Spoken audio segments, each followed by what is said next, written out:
So at the very start of that, you said it's an interesting question to ask. It's an important question to ask, and you touched on it because of a tradition and a history, certainly over the past kind of 100 years or so, of the starting point being a description of a series of disadvantages rather than what's great.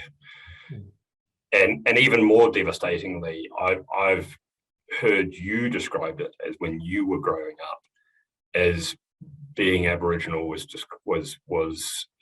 described in some ways as being something that meant you had limited capacity to be more than anything else than you already were. So thinking about that conceptualization of a series of disadvantages, and I've seen this happens in Australia. I've seen similar with the Maori people in New Zealand, of this collection of social statistics around justice, around healthcare, around education. Talk to me about how you see that and why you've been so assertive about changing the starting point in terms of how you describe yourself, how you describe the relationship between Aboriginal people and society as a whole. Yeah, look, the whole thing of viewing Aboriginal people as a series of disadvantages and often disconnected disadvantages, that was built around that. What that led to was how policy within government was constructed, how society at large looked at us.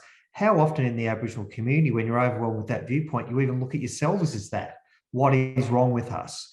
It's about high incarceration rates. It's about poor life expectancy. It's about poor educational outcome. It's low socioeconomic status. It's all of those things. There's another dozen things you could rattle off about how bad things are. The problem with that is it's such a terrible starting point, because you get to the point where you think, if I stop things getting worse, then that's a good day.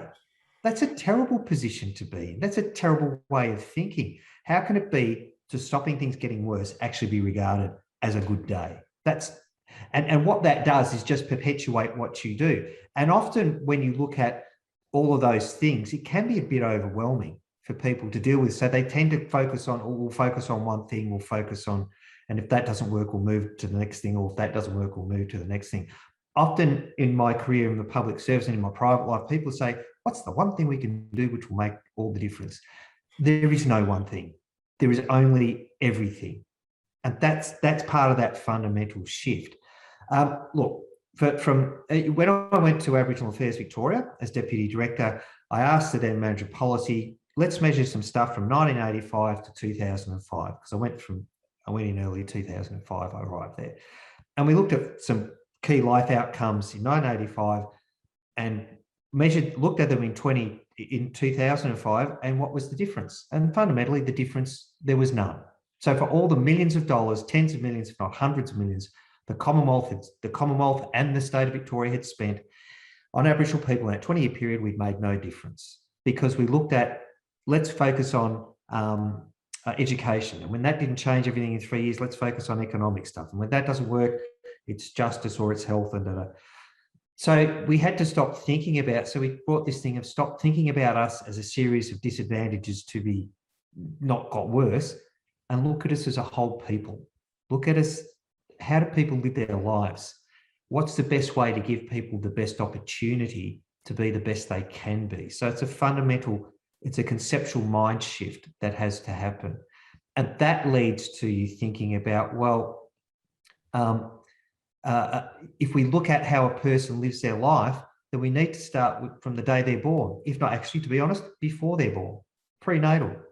And we look at all those things that matter to a person in their life, not just statistical data. And the problem with evidence-based policy, and don't get me wrong, I believe in it wholeheartedly, but if it's only on the evidence of which you ask questions, then there's a whole bunch of questions that aren't asked, and there's a whole bunch of questions that you don't have the data to, so therefore they don't get factored in. A simple example of that is in Victoria, we did an exercise in actually asking the Aboriginal community what was important to it as opposed to what the data said. And lo and behold, the biggest thing that was important to the Aboriginal community wasn't on any data sets. It was actually who we are as a people at the beginning of the 21st century and how do we fit into the wider world around us. Our culture and identity and how do we adapt to the environment in which we live. They were the biggest things. Employment came in third. I think education was fourth, so on and so forth. So I think Septon, that mind shift makes the fundamental difference, but it was hard for a lot of people to get their heads around.